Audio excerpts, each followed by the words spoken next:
ꯃꯌꯥꯝꯕꯨ ꯑꯃꯨꯛꯀ ꯍꯟꯅ ꯈꯨꯔꯨꯝꯖꯔꯤ ꯑꯩꯈꯣꯏ ꯉꯁꯥꯏ ꯊꯥꯖꯔꯛꯄ ꯂꯥꯏꯚꯇꯨꯅ ꯑꯩꯈꯣꯏꯒꯤ ꯃꯌꯥꯝꯅ ꯐꯥꯔꯁ ꯁꯣ ꯌꯦꯡꯕ ꯂꯣꯏꯈꯤꯕꯒꯤ ꯍꯧꯖꯤꯛꯅ ꯁꯦꯀꯦꯟ ꯁꯣꯒꯤ ꯃꯌꯥꯝꯁꯨ ꯁꯣꯝꯗ ꯆꯪꯅꯕ ꯂꯦꯡꯁꯤꯟꯗꯨꯅ ꯍꯥꯏꯗꯤ ꯀ꯭ꯌꯨꯗ ꯂꯦꯞꯄ ꯂꯩꯅꯔꯦꯀꯣ ꯌꯥꯝ ꯆꯤꯜꯂꯦꯀꯣ ꯃꯅꯨꯡꯁꯦ ꯁꯤꯠ ꯐꯥꯎꯕ ꯑꯩꯈꯣꯏ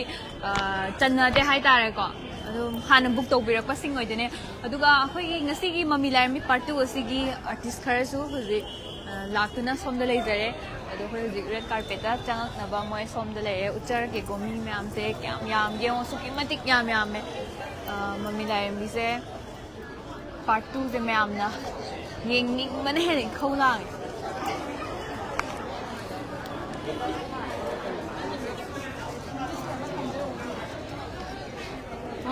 ꯄꯥꯔꯠ 1ꯗꯤ ꯌꯦꯡꯈ꯭ꯔꯦꯀꯣ 2ꯁꯦ ꯀꯃꯥꯏꯅꯒ ꯇꯧꯔꯛꯇꯧ ꯃꯥꯜꯂꯦ ꯌꯦꯡꯗ꯭ꯔꯤ ꯄꯥꯔꯠ 1 ꯌꯦꯡꯕꯤꯈ꯭ꯔꯕ ꯅꯠꯇ꯭ꯔꯥ ꯍꯥꯟꯅ ꯃꯃꯥ ꯍꯣꯏꯁꯦ ꯄꯥꯔꯠ 1 ꯌꯦꯡꯗꯦꯅ ꯍꯥꯏꯔꯛꯄ ꯁꯣꯝꯗꯀꯣ ꯑꯩꯈꯣꯏꯗꯤ ꯌꯦꯡꯉꯦ 1ꯗꯗꯤ ꯍꯥꯏꯗꯤ ꯌꯦꯡꯕ ꯂꯣꯏꯈ꯭ꯔꯦ ꯍꯧꯖꯤꯛꯅ ꯌꯦꯡꯗꯕꯅꯦꯕ ꯌꯦꯡꯕ ꯆꯪꯗꯣꯏꯁꯦ ꯍꯥꯏꯕꯗꯤ ꯀꯃꯥꯏꯅꯒ ꯇꯧꯔꯛꯇꯧ ꯃꯥꯜꯂꯦ ꯑꯩꯈꯣꯏꯅ ꯌꯦꯡꯅꯤꯡꯉꯤꯁꯦ ꯀꯩꯅꯣꯒꯤ ꯍꯦꯔꯣꯅꯤꯗꯣ ꯑꯗ ꯍꯦꯔꯣꯅꯤꯁꯦ ꯑꯩꯈꯣꯏꯒꯤ ꯃꯕꯥꯅꯤ ꯀꯩꯝꯇ ꯅꯨꯡꯁꯤꯅꯗꯅ ꯂꯩꯔꯛꯄꯗꯣ ꯑꯗꯣ ꯁꯦꯀꯦꯟ ꯄꯥꯔꯠꯁꯤꯗ ꯀꯃꯥꯏꯅ ꯇꯧꯒꯦ ꯍꯥꯏꯕꯗꯨ ꯌꯦꯡꯉꯤ ꯁꯦꯀꯦꯟ ꯄꯥꯔꯠꯇꯗꯤ ꯅꯨꯡꯁꯤꯅꯔꯛꯇꯣꯏ ꯃꯥꯟꯕ꯭ꯔꯥ ꯅꯨꯡꯁꯤꯅꯔꯛꯇꯧ ꯃꯥꯜꯂꯦ ꯌꯥꯝꯅ ꯍꯥꯟꯅ ꯅꯨꯡꯁꯤꯅꯔꯛꯇꯕꯅꯤꯅ ꯁꯦꯀꯦꯟ ꯄꯥꯔꯠꯇꯗꯤ ꯌꯥꯝ ꯅꯨꯡꯁꯤꯅꯔꯛꯇꯧ ꯃꯥꯜꯂꯦ ꯍꯣꯔꯦꯟ ꯌꯦꯡꯕꯤꯌꯨꯔꯣ ꯅꯨꯡꯉꯥꯏꯕꯗꯣ ꯍꯣꯔꯦꯟ ꯁꯣꯏꯗꯅ ꯀꯃꯥꯏꯅ ꯇꯧꯒꯦ ꯍꯥꯏꯕꯗꯣ ꯁꯣꯏꯗꯅ ꯐꯥꯎꯕꯤꯔꯅꯤ ꯊꯥꯒꯠꯆꯔꯤ ꯃꯣꯏꯁꯤ ꯐꯣꯇꯣ ꯅꯝꯃꯤ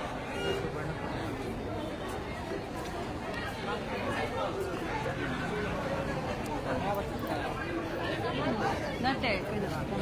ꯑꯗꯨ ꯑꯁ꯭ꯋꯥꯏꯗ ꯑꯣꯏꯅ ꯁꯥꯟꯅꯕꯅ ꯐꯠꯇ꯭ꯔꯣ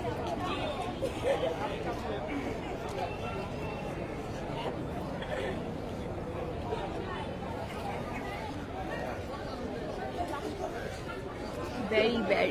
artist mayam laeko sida lagi asi dum changmara hada changmara saida asi dum changmara relax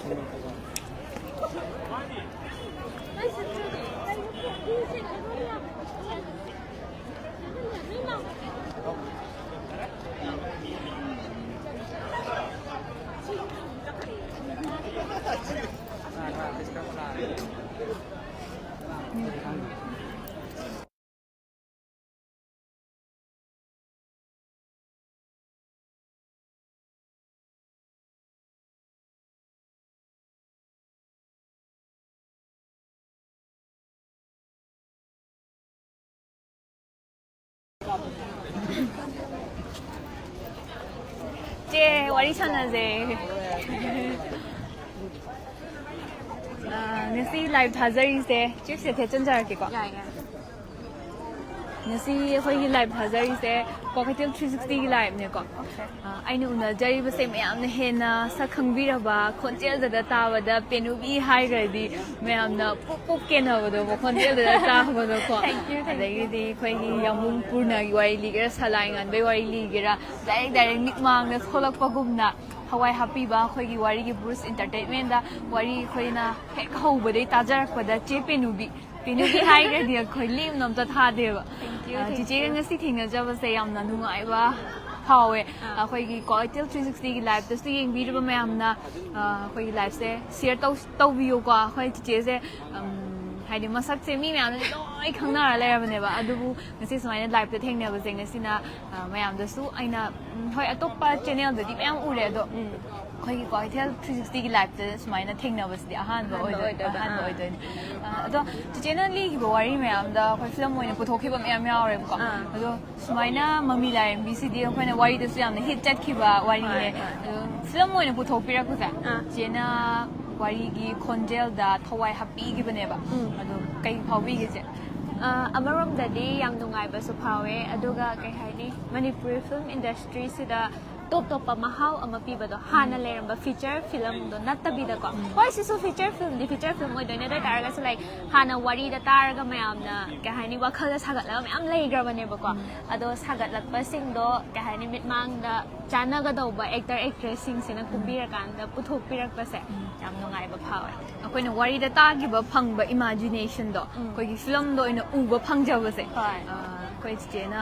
ꯋꯥꯔꯤꯁꯦ ꯃꯆꯥ ꯑꯃꯇꯪ ꯑꯩꯈꯣꯏꯅ ꯈꯣꯟꯖꯦꯜ ꯃꯆꯥ ꯑꯃꯇꯪ ꯇꯥꯕꯗ ꯄꯦꯅꯨꯕꯤ ꯂꯤꯔꯦ ꯀꯥꯏꯅ ꯍꯥꯏꯔꯗꯤꯀꯣ ꯃꯌꯥꯝꯁꯦ ꯐꯣꯟꯗ ꯁꯨꯃꯥꯏꯅ ꯊꯥꯡꯒꯠꯅꯔꯒ ꯀꯞꯄꯁꯦ ꯌꯥꯝ ꯌꯥꯎꯅꯔꯤꯅꯦꯕꯀꯣ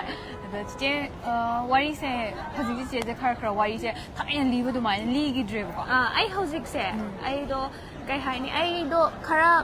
ꯏꯁꯥ ꯈꯔ ꯅꯨꯡꯉꯥꯏꯇꯦꯕ ꯑꯩꯗꯣ ꯍꯧꯖꯤꯛꯁꯦ ꯑꯗꯨꯗꯨꯒꯤ ꯋꯥꯔꯤꯁꯦ ꯃꯇꯝ ꯈꯔ ꯂꯥꯞꯊꯣꯛꯄꯅꯦ ꯑꯗꯣ ꯑꯩ ꯇꯣꯛꯄꯗꯤ ꯅꯠꯇꯦꯀꯣ ꯃꯈꯥ ꯇꯥꯅ ꯃꯌꯥꯝꯒꯤ ꯁꯦꯕꯥ ꯑꯗꯨꯝ ꯇꯧꯔꯛꯈꯤꯅꯤ ꯑꯗꯣ ꯍꯧꯖꯤꯛꯀꯤ ꯑꯣꯏꯅꯗꯤ ꯑꯩꯗꯣ ꯃꯇꯝ ꯈꯔ ꯀꯩ ꯍꯥꯏꯅꯤ ꯆꯍꯤ 5 ꯁꯨꯔꯦꯕꯀꯣ ꯑꯩꯅ ꯋꯥꯔꯤ ꯄꯥꯔꯛꯏꯁꯦ ꯁꯥꯡꯉꯦꯗꯅ ꯑꯗꯨꯗꯨꯅ ꯕ꯭ꯔꯦꯛ ꯂꯧꯕ ꯌꯥꯔꯦꯅ ꯈꯜꯂꯛꯄ ꯇꯥꯏꯃꯤꯡ ꯑꯣꯏꯕꯗꯣ ꯃꯇꯝ ꯈꯔꯗꯤ ꯑꯗꯨꯗꯨꯒꯤ ꯑꯩꯗꯣ ꯍꯧꯖꯤꯛꯁꯦ ꯕ꯭ꯔꯦꯛ ꯂꯧꯕꯅꯦ ꯃꯈꯥ ꯇꯥꯅ ꯑꯗꯨꯝ ꯃꯌꯥꯝꯒꯤ ꯁꯦꯕꯥ ꯇꯧꯖꯔꯛꯈꯤꯅꯤ ꯉꯥꯏꯕꯤꯔꯝꯃꯣ ꯃꯌꯥꯝ ꯅꯥꯗ ꯌꯦꯛꯇꯕ ꯃꯌꯥꯝꯒꯤ ꯁꯦꯕꯥ ꯍꯌꯦꯡ ꯇꯨꯡ ꯀꯣꯏꯅ ꯐꯥꯎꯕ ꯇꯧꯕꯤꯔꯛꯈꯣ ꯆꯤꯆꯦ ꯍꯣꯏ ꯑꯩꯈꯣꯏ ꯃꯌꯥꯝꯅꯁꯨ ꯈꯧꯔꯥꯡꯅ ꯉꯥꯏꯖꯔꯤ ꯍꯣꯏ ꯑꯗꯨꯒ ꯆꯤꯆꯦꯒꯤ ꯐꯦꯟ ꯑꯃꯅꯦ ꯑꯩꯁꯨꯀꯣ Thank you. ꯑꯗꯨꯒ ꯆꯤꯆꯦꯒ ꯎꯅꯖꯕ ꯃꯤꯀꯨꯞꯁꯤꯁꯨ ꯌꯥꯝꯅ ꯅꯨꯡꯉꯥꯏꯖꯩ ꯃꯇꯨꯡꯗꯁꯨ ꯋꯥꯔꯤ ꯅꯨꯡꯉꯥꯏꯕ ꯃꯌꯥꯝ ꯄꯨꯔꯒ ꯑꯗꯨꯒ ꯑꯩꯈꯣꯏꯒꯤ ꯅꯤꯉꯣꯜ ꯅꯥꯆꯣꯝꯗꯒ ꯊꯥꯒꯠꯄꯀꯣ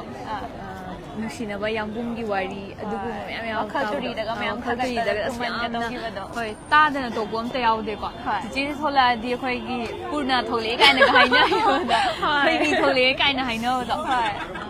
ꯆꯦ ꯌꯥꯝ ꯊꯥꯒꯠꯄꯤꯔꯦ ꯑꯗꯨꯒ ꯀ꯭ꯋꯥꯀꯩꯊꯦꯜ 360ꯁꯨ ꯃꯌꯥꯝꯒꯤ ꯁꯦꯕꯥ ꯃꯇꯝ ꯀꯨꯏꯅ ꯁꯥꯡꯅ ꯇꯧꯕ ꯉꯝꯕꯤꯌꯨ ꯍꯥꯏꯅ ꯑꯩꯒꯤ ꯁꯥꯏꯠꯇꯒꯤ ꯋꯤꯁ ꯇꯧꯖꯔꯤ ꯊꯦꯡꯛ ꯌꯨ ꯍꯦꯟꯅ ꯃꯌꯥꯝꯒꯤ ꯁꯦꯕꯥ ꯇꯧꯕ ꯉꯝꯕ ꯑꯣꯏꯖꯒꯦ ꯍꯣꯏ ꯊꯥꯒꯠꯆꯔꯤ ꯆꯦꯕꯨ ꯋꯥꯔꯤ Thank you ꯁꯥꯟꯅꯕꯒꯤ so ꯇꯥꯟꯖꯥ much. ꯑꯃ ꯄꯤꯕꯤꯕꯒꯤ ꯍꯣꯏ ꯆꯦ ꯐꯤꯂꯝ ꯌꯦꯡꯗꯣꯏ ꯅꯠꯇ꯭ꯔꯣ ꯌꯦꯡꯗꯣꯏꯅꯦ ꯑꯩꯁꯨ ꯍꯣꯔꯦꯟ ꯀꯃꯥꯏꯅ ꯇꯧꯒꯦꯗ ꯌꯦꯡꯒꯦ ꯁꯤ ꯂꯣꯏꯔꯒ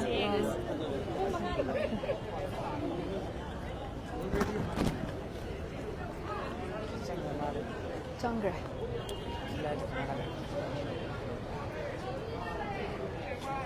ꯑꯩꯈꯣꯏ ꯇꯥꯇꯣꯟꯁꯦ ꯎꯅꯔ ꯋꯥꯔꯤ ꯁꯥꯟꯅꯔꯛꯀꯦꯀꯣ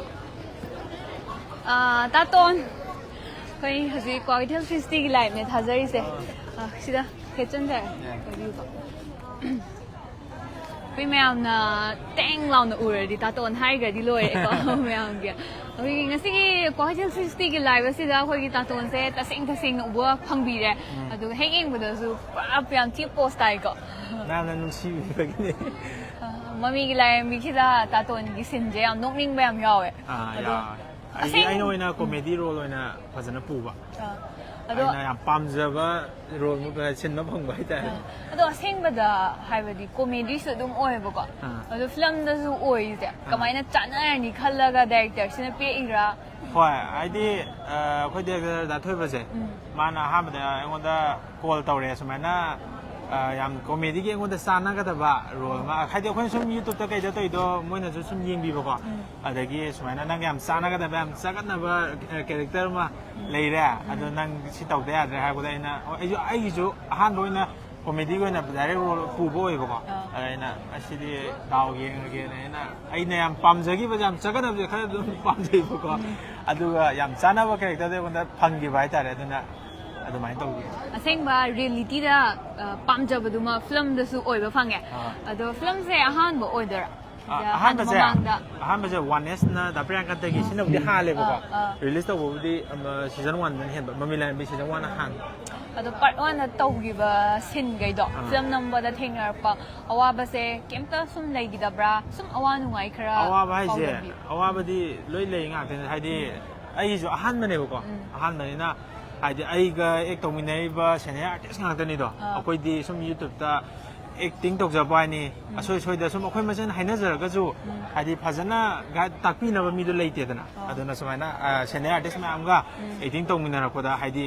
ꯑꯩꯅ ꯇꯧꯔꯤꯁꯦ ꯑꯁ ꯃꯣꯏꯅ ꯀꯔꯤ ꯈꯟꯈꯤꯒꯗꯒꯦꯒ ꯍꯥꯏꯔꯒ ꯏꯁꯥꯗ ꯌꯥꯝꯅ ꯄꯥꯈꯠ ꯌꯥꯝꯅ ꯐꯖꯅ ꯇꯧꯖꯕꯗꯣ ꯁꯣꯏꯔꯒꯁꯨ ꯍꯥꯏꯗꯤ ꯏꯁꯥꯅ ꯑꯗꯨꯝ ꯈꯟꯖꯔꯒ ꯌꯥꯝꯅ ꯆꯦꯛꯁꯤꯟꯅ ꯇꯧꯋꯦ ꯍꯥꯏꯇꯥꯔꯦ ꯑꯗꯨꯒꯨꯝꯕ ꯑꯋꯥꯕ ꯈꯔꯕꯨꯗꯤ ꯂꯩ ꯑꯗꯣ ꯑꯇꯩꯗꯤ ꯀꯩꯁꯨ ꯊꯣꯏꯗꯣꯛꯄ ꯑꯩꯈꯣꯏꯒꯤ ꯄꯨꯜꯂꯤꯕ ꯇꯤꯝ ꯍꯥꯏꯇꯥꯔꯦ ꯂꯣꯏꯅ ꯅꯨꯡꯉꯥꯏꯅꯗꯕ ꯑꯝꯇ ꯂꯩꯅꯗꯦ ꯌꯥꯝ ꯐꯥꯒꯤ ꯖꯣꯒꯥꯏ ꯇꯧꯕꯗ ꯌꯥꯝ ꯅꯨꯡꯉꯥꯏꯅ ꯇꯧꯈꯤ ꯃꯇꯨꯡꯗꯁꯨ ꯄꯥꯔꯠ 3ꯁꯦ ꯄꯨꯊꯣꯔꯛꯀꯅꯤ ꯍꯥꯏꯅ ꯊꯥꯖꯕ ꯊꯝꯖꯔꯤ ꯑꯗꯨꯒ ꯍꯦꯟꯅ ꯃꯌꯥꯝꯒꯤ ꯁꯦꯕꯥ ꯇꯨꯡ ꯀꯣꯏꯅ ꯇꯧꯕꯤꯔꯛꯈꯣ ꯃꯌꯥꯝꯅꯁꯨ ꯁꯞꯄꯣꯔꯠ ꯇꯧꯕꯤꯔꯝꯃꯣ ꯇꯥꯇꯣꯟꯕꯨꯁꯨ ꯍꯥꯟꯅꯗꯒꯤꯁꯨ ꯃꯌꯥꯝꯅ ꯁꯞꯄꯣꯔꯠ ꯇꯧꯗꯅꯁꯨ ꯂꯥꯛꯏ ꯍꯧꯖꯤꯛꯁꯨ ꯃꯌꯥꯝꯅ ꯅꯨꯡꯁꯤꯕꯤꯕꯒꯤ ꯐꯤꯂꯝꯁꯤꯁꯨ ꯂꯦꯞꯄ ꯂꯩꯇꯅ ꯌꯦꯡꯕ ꯂꯥꯛꯄꯤꯔꯤ ꯄꯥꯔꯠ 3ꯗꯁꯨ ꯃꯌꯥꯝꯒꯤ ꯄꯨꯛꯅꯤꯡꯕꯨ ꯄꯥꯔꯠ 3ꯁꯨ ꯑꯗꯨꯝ ꯏꯀꯨꯏ ꯀꯨꯏꯗꯅ ꯊꯣꯛꯂꯛꯀꯅꯤꯕꯨꯗꯤ ꯑꯩ ꯀꯕꯛ ꯍꯥꯏꯅꯕꯗ ꯇꯥꯕ ꯏꯀꯨꯏ ꯀꯨꯏꯗꯅ ꯑꯗꯨꯝ ꯊꯣꯛꯂꯛꯑꯅꯤ ꯅꯝꯕ ꯈꯣꯠꯄ ꯂꯣꯏ ꯂꯣꯏꯔꯕꯅꯦꯕ ꯑꯅꯝꯕꯅ ꯑꯗꯣ ꯏꯀꯨꯏ ꯀꯨꯏꯗꯅ ꯑꯗꯨꯝ ꯊꯣꯛꯂꯛꯇꯧ ꯃꯥꯜꯂꯦ ꯑꯗꯣ ꯃꯌꯥꯝ ꯄꯥꯔꯠ 3 ꯑꯃꯨꯛ ꯍꯦꯟꯅ ꯅꯨꯡꯉꯥꯏꯅꯤ ꯑꯗꯣ ꯃꯌꯥꯝꯅ ꯉꯁꯥꯏꯗꯩ ꯍꯥꯏꯅꯤꯡꯁꯦꯀꯣ ꯄꯥꯔꯠ 3ꯁꯦ ꯄꯨꯊꯣꯔꯛꯀꯗ꯭ꯔꯥ ꯆꯥꯛꯏ ꯂꯣꯏꯁꯟꯐꯝꯁꯦꯅ ꯌꯥꯝꯅ comment ยามตัวบิเรบุก ไอ้ยิงเดี๋ยวมันคันดิ ဟိုရင်ဒီဆိုင်းနေကြီးငါကခွင့်စနူငိုင်ဘတော့ဆိုင်းတဲ့ခံဝင်းနာနီအဒုကဟဲနဆူမိုင်ပါကိုဗီယိုမတုံတာဘပွန်စီဒဆူမြန်မီဆေဘာစဟဲနဟဲနတော့ဝီရကိုဗီယိုဟာတဲ့တိုင်ဒီ thank you ကျောက်ကြီး အော် မှန်ပြီးတော့ပြီ အော်မမကဝိုင်းခံရစ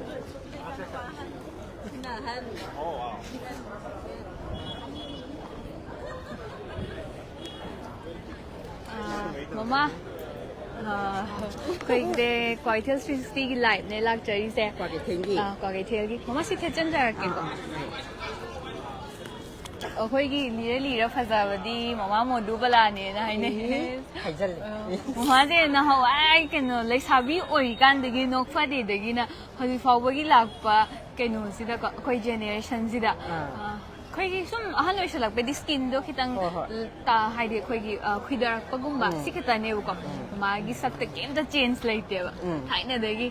ရောင်းနော်ဖဇေးမမတဲ့ ยามหน่วยใจจานเป็นสมัยฮับบี้บัสเซ่ မမကြီးနော်ဖတ်တဲ့ အမကစနေကင်းငါပေါ်လာခတော့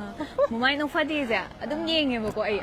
ထိုင်းနေတဲ့ကြီးဖဂီတော့ဘွေကြရာမမကြီးဖတ်တပြီးစားဘွေကြရာအဖပြီးတော့င်းပတ်ချဘတော့အဒူအိုမမစရာအဒူကကေဆူခွေအဟန်အိုရှလေဟိုင်ဘကြီးချာနာတော့ဘချူနာတော့ဘကင်းနေတရားဖစေရမမစရာ ไปทางนี้ฮะเนาะ မမစဲမမီလာရင်ရှိတော့အခွေကြီးမနေဘဖတ်တပြီးဒီရိုလမခက်ဟိုနာခွေနာဆူဝါရီစီကြီးဟိုနာလေရကောမစရာအဒူမမတော့တော့ပစခမွေးတပန်ဘူးအဒူအိုရပါအဒူအိုင်နာဟန်နေစနာမမုံလူပြီးအိုပစားပါစမမဆုမအဖဘဆုမစားရပနေတော့ဖတ်တပြီးစားတယ်ဒီမမနဲ့ကချန်တဲ့ဒီကနေခန့်လို့ရအောင်ပါ ไอ้ดีโรลคุดิมักอาคาบิโอโรพัตตาบิโอโรโรลคุดิมักแซ่อดุมอปีมาเซ่ปังคุมจะคุมหายใจได้ก่อนดีเรคเตอร์ดูนะมานะให้คุยมาตรงนี้นะเอาไปในเอ็กตัวงักตันนี่อดีตดีเรคเตอร์นั้นให้เด็กก็ดีอันนี้ผมต้องตกสันตุสิยาดีนะนัตราอาคาบิเดกีพัตตาบิซาบาพัตตาบิเดกีอาภาบซาบาสิดีโรลสิดีเอาไปอาร์ติสต์อะไรก็ดีลอยให้กันได้บันไม่คือเอาไปฟาวเดชั่นสิอามันไอ้ในวิดีโอฟิล์ม1989 90 sai da kuma kuma tamda foundation jaw te khoi video film kwa mata phai do aduda aina kuma matam sida acting kai ta hitte akhoi chan haisnam lai gidre mana direction pi bida akhoi dum matung le laga dum hoi haraga injara pani khara lega di acting si haining abani na aphabi ro phatabi ro kunna ma all round hai tare ko si haining amina akhoi di lekai gi yai kun ningon ne idi ko md manak tai ni aduna md ma isa sau na le rabani na ahal laman chin na aibu theater da song sin chan bi de adu ka le da ai aphabi ro phatabi ro ငမင်းအဲ့ဒီမမနဲ့တော့ရခုနေ adu ga mami gi lai mi sida di ai na kum se mama se phatabi di na te madam di mana pam jadi ba mamou to pam da ba gi oi da ba gi chong ning ba le ba adu gi wan ni hore film du se yeng khangan အဲ့တော့မမခွေ film စခွေ first ဘူးဒီကနော် part 1ဘူးဒီလိုရယ်ကောဟဒီန part 2နေလိုက်စခွေဝါရီစဟာနတာကြရကောမမီကြီးလိုက်ပြီးဟိုင်ဝါရီစ2020-21 side ဘထုတ်ကိနေအဒူတာလွဲ့နအမော2023တုန်းစတာရယ်ဘခန့်တာအခွေဝါရီယမ်တာဘမီအိုရယ်ဘကောအဒူနာတာဘကန်စဒါခွေနမမစာကြီးဘတော့မမစခွေအနာကရအောင်ခွန်ပါမချန်ပိုင်ဒမကမမောအဖဘပမမအိုဒနေba adu mama na sar ko sima kumana ba kumana ba adu thank you adu ga kaino se ama nushi bai ni nushi man bai ni da mama se yam na pha ba jo ba adu su kumana ba ani se yam ma le ba ko mama hoi gi asigumba yam na atang ba magun se akoi da su hadi yam na haizani nge ba ko adu artist singers loina ma mama se hai đi hẹn bây giờ còn mama sẽ nó ha sẽ đúng ổi lên nữa bây giờ ai dạ mama sẽ cây trà kìa nó ha ổi ra cái lên nữa hai đi sắp bây giờ nó sẽ cây trà wakan da su lai da natra wakan da su lai ai se adum pang da noi so ga lai ba ni kana gum ba ma di hoi lai ta lai ra dagi magi sen thok nan bi lai ta ba adu kan da di mi mai thong se khenei ko adugi haraga di aina film je satabakan artist aini yum pan man no ring kan hai tare ko wakan dam lai hai se ating ate ยุ่งปั่นมันนาวยังไงแต่ไอ้น่ะเลยใช่แต่ผมจะประสงค์จะพยายามจะยุ่งปั่นละกันแต่ดีฟิล์มจะมันมีแต่แต่แบบว่าคันเจชกเจละเอบะขังบะเดี๋ยวนี้อีสานสิมาทำเรื่องพวกเขามาตั้งแต่ดีมีน้ำมุความน่ารักดีเน็กเล็กพอดเดี๋ยวนี้ว่าคันเจอัสไอจะฟิล์มมันคุณมาฟังเนี่ยก็กลายเป็นว่าคันเจสมอาร์ตความจะเป็นน่ะเดี๋ยวคุณกันสมมติว่าคันเจหน่วยถูกไปตาเรนี่เดี๋ยวไอ้ดีอัศมบังอาจจะนั่นแบบใจยังสิไอ้กังสวยปากเนี่ยไอ้ดีเดี๋ยวกังสวยนั่นความมีเดี๋ยวเท้าสิเนี่ยความที่ให้ตาได้สิดูดีจำไม่เห็นจ้ายังไงฮัจังพันอะไรมาดีชาสูจำภาษาบาให้สบุมโรกุมบาทุ่มเกกาสลอยเห็นด้วยเนี่ยบ้างดูน่าสักพัฒนาว่ากีมาจัดมันสวยอุโมงค์ปามาเมอุโมงค์จะให้เมไอ้ที่อุโมงค์จะมันจะเข้าเดี๋ยวหลักไปตะกี้เนี่ยต้องดูสิปรากฏแค่อุโมงค์มันสุดยอดสักเรื่องสุดไปที่ชาบุอุโมงค์ก็สุดยอดสักเรื่องอุโมงค์จะเป็นสักที่จะลิโก้ಅದು ಮಮ್ಮ ತಂಜ ಜಾರಿ ಕಾಂಚಿದ ಕೊ ಮಮ್ಮ ಅದು ವಾಂತ ಹಂಜಗೆ ಕೊ city personal ಬುದಿ ಓಯ್ರೆ ಕೊ ಐನ ಸು ಮಮ್ಮ ದ ಹಂಜನಿಂಗ್ ಬಾ ಹೋಗಿ ಮಮ್ಮ ಸೆ ನೋಕ್ಫದೆಗಿ ಫ್ಯಾಮಿಲಿ ಓಯ್ನ ಲೈಬ ಕೊ ಅದು ಐನ ಸುಂ ಖಾಲಿ ಕೊ ನೋಕ್ಫದೆ ಐನ ಖಾಲಿ ಸುಂ film su kum me mama se noक्फदे de issue me am la e aduga kai haidi film jo phau ba sang ne chali ja noक्फदे gi family oi bai ja la kai ne ga sum khan ba yaw ba koนกพอดีfilmนี้ให้บริษัทอะไรอดีตสมัยแต่นกพอดีสินะไอ้นี่ยุ่งปาละบามาตุงไอ้ยี่สาหันสินะ94เดปคนนี้บอกว่า94เดปอบามาตุงก็อีสาสินะปอมาตุงท่าไม่เลยกันด่านกพอดีเอาขึ้นเป็นยุ่งปานจริงไงเด็กไอ้ดีมาไทยเลยใช่ไงกีบอยส์กีนกฟดีสุยามตาเจมามากะกันนกอยบัจจัดภาษาก็ไม่นุปานะลูลากะนุปามจะจีนกีไปกีก็ดูดูยังไงต้องมาดูดูมาเมื่อกี้วาริชนาไปตั้งใจมาคอยที่360กีไลฟ์กีกุตังก็สมัยอันนั้นสู้บิวฟังอันนี้อันนี้มาก็วาริชนาไปฟังจบแล้วยังไงจะเลยมาคุยสุดเห็นไม่ปากกูไอ้เจ๊ไม่ปากกูหรอกปากกันเจนยี่360ก็น่าจะเป็นไอ้ไลฟ์พอเป็นนี่ป่ะก็สิเสียนั่งก็ไลฟ์แม่มันจะทิ้งเลยเดียวทิ้งนะแล้วทิ้งนะเดี๋ยวดูคนจะสู้ทิ้งนะจะดิ้งสิอันนู้นไงเจ๊มาทิ้งนะไม่ใช่มาต้องดูซิมาสิ่งแบบฟิล์มพรีเมียร์โชว์แม่อันนี้ที่เห็นนะทิ้งนะจะว่าต้องสู้คุยดงจับมุพังกูไอ้เจ๊ก็มาไม่อันนู้นไงเจ๊เรฟเฟรนซ์ฟิล์มดูยังเขาอะไรด้วยสิฮีโร่อะไรฮีโร่สิเดล่าฮีโร่สิเดล่าตัวนี้สิฮีโร่นี่จีเฮ้ยสิจังก็ตัวนั้นจ้ะจ้ะ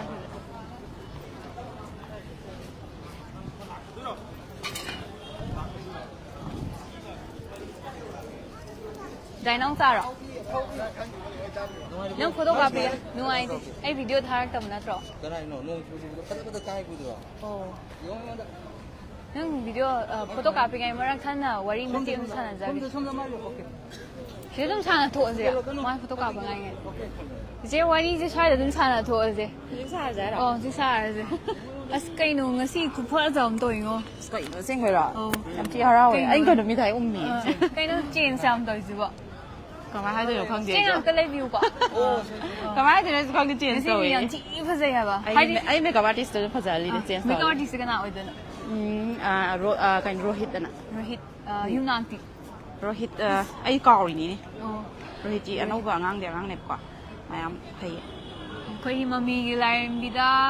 嘛，介绍不给现在样找那罗罗比吧，介绍着呢，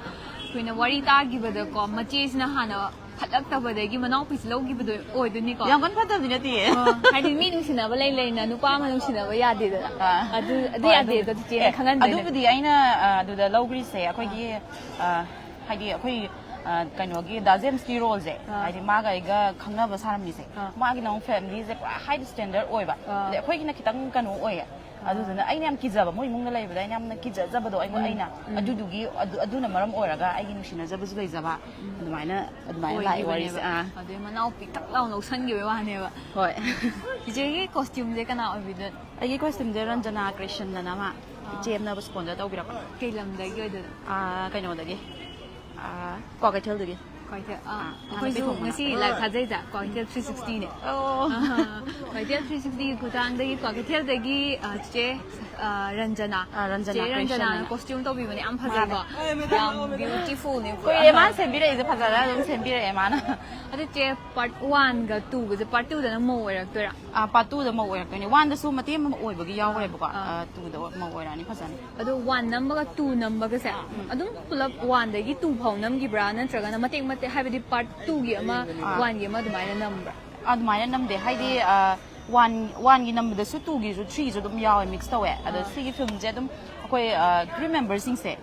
ꯌꯥꯝ ꯂꯣꯏ support ꯇꯧꯃꯤꯟꯅꯩꯑꯕ ꯇꯧꯃꯤꯟꯅꯕꯒꯤ ꯏꯁꯩ ꯐꯤꯜꯝꯁꯦ 1ꯗꯒꯤꯅ 2ꯐꯥꯎ ꯑꯗꯨꯝ ꯐꯨꯜꯁꯦ ꯑꯗꯨꯝ ꯐꯖꯅ ꯅꯝꯊꯈ꯭ꯔꯦ ꯑꯗꯨꯝ ꯃꯌꯥꯝ support ꯇꯧꯅꯔꯒ ꯆꯤꯆꯦꯒꯤ ꯑꯅꯧ ꯑꯅꯧꯕ ꯑꯦꯜꯕꯝ ꯃꯌꯥꯝ ꯊꯣꯛꯂꯛꯄꯁꯨ ꯑꯩꯈꯣꯏ ꯊꯦꯡꯅꯖꯩ ꯑꯗꯨꯒ ꯃꯤꯁꯦ ꯁꯨꯝ ꯀꯩꯅꯣ ꯇꯧꯁꯜꯂ ꯆꯍꯤ ꯑꯃ ꯍꯥꯞꯀꯠꯂꯛꯏꯉꯩꯒꯤ ꯃꯤ ꯁꯛꯁꯦ ꯈꯔ ꯑꯗꯨꯝ ꯑꯍꯟ ꯑꯣꯏꯁꯜꯂꯛꯑꯦ ꯆꯦꯅ ꯁꯨꯝ ꯅꯧꯊꯣꯛꯑ ꯂꯩꯀꯣ ꯌꯥꯝ ꯐꯖꯊꯣꯛꯑꯦ ꯑꯗꯣ ꯍꯦꯟꯅ ꯐꯖꯊꯣꯛꯄꯗꯣ ꯑꯣꯏ ꯑꯗꯣ ꯄꯥꯔꯠ 3ꯁꯨ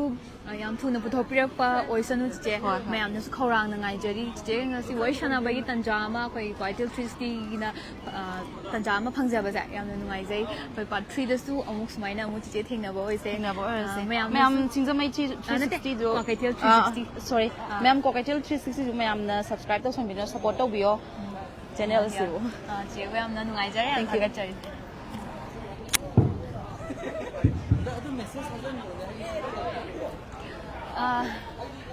ꯗꯥꯏꯅꯥꯎꯆꯥ ꯉꯥꯏꯍꯥꯛꯇꯪ ꯋꯥꯔꯤ ꯁꯥꯟꯅꯒꯦ ꯉꯥꯏꯍꯥꯛꯇꯪ ꯀꯣ ꯑꯩꯈꯣꯏ ꯂꯥꯏꯚ ꯊꯥꯏꯅꯦ ꯍꯣꯏ ꯌꯥꯎꯗ꯭ꯔꯁꯨ ꯎꯖꯔꯒꯦ ꯂꯥꯏꯚ ꯑꯩꯈꯣꯏꯒꯤ ꯅꯨꯡꯁꯤꯕꯩꯅꯤ ꯅꯨꯡꯁꯤꯃꯟꯕꯩꯅꯦꯗ ꯇꯅꯨ ꯂꯩꯔꯦ ꯑꯩꯈꯣꯏꯒꯤ ꯆꯦꯛꯁꯤꯗ ꯊꯦꯠꯆꯟꯖꯔꯛꯀꯦꯀꯣ ꯆꯦꯁꯦ ꯀꯩꯅꯣ ꯑꯩꯈꯣꯏꯅ ꯎꯕꯗ ꯑꯗꯨꯝ ꯀꯩꯅꯣ ꯅꯍꯥꯟꯋꯥꯏꯗꯒꯤ ꯑꯉꯥꯡ ꯃꯆꯥꯒꯤ ꯇꯥꯏꯞꯇ ꯑꯗꯨꯝ ꯑꯣꯏꯔꯒ ꯂꯩꯌꯦꯕꯀꯣ ꯁꯤꯁꯦ ꯆꯦꯒꯤ ꯀꯩꯅꯣꯗꯨꯅ ꯁꯛꯅ ꯍꯥꯏꯗꯣꯏꯔꯥ ꯀꯩꯅꯣ ꯈꯪꯗꯦ ꯑꯩꯁꯦ ꯑꯗꯨꯝ ꯄꯤꯛꯄꯅꯦꯕ ꯈꯪꯕ꯭ꯔꯥ ꯑꯗꯨꯒꯤꯁꯨ ꯑꯣꯏꯔꯝꯕ ꯍꯣꯏ ꯅꯨꯄꯤꯗꯗꯤ ꯆꯍꯤꯗꯤ ꯍꯪꯅꯗꯦꯀꯣ ꯑꯗꯣ ꯆꯍꯤꯗꯤ ꯍꯪꯖꯔꯔꯣꯏꯒꯦ ꯑꯗꯨꯕꯨ ꯃꯌꯥꯝꯅ ꯇꯅꯨ ꯍꯥꯏꯔꯒ ꯈꯪꯅꯕ ꯌꯥꯝꯅ ꯆꯦ ꯁꯛꯁꯦ ꯑꯩꯈꯣꯏ ꯀ꯭ꯌꯨꯠ ꯑꯣꯏꯔꯒ ꯇꯅꯨꯗ ꯇꯅꯨ ꯃꯥꯜꯂꯤꯀꯣ ꯑꯩꯈꯣꯏꯅ ꯋꯥꯔꯤ ꯇꯥꯈꯤꯕꯗꯣ